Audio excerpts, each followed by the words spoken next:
যাচ্ছে কৃষ্ণ গন্ধমাল গন্ধ মনুষ্যরে ধায় অপরিত মাধবী তোলায় ইংরেজি গোবিন্দ রামকুণ্ডের তীরে ধুলায় দূষিত হইয়াছে।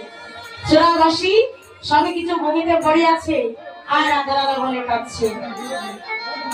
করিয়া করে ঘন ধুলায় দূষর তনু চোরা ভূমি গড়া করে যায়। কৃষ্ণ ছিল হাটমুখী বদন তুলিয়া দেখি সবল ঘুরিয়া আইল পাও। দেখি বলছে সবল তুমি এক আসলে আমার রাধারানী তো পাই।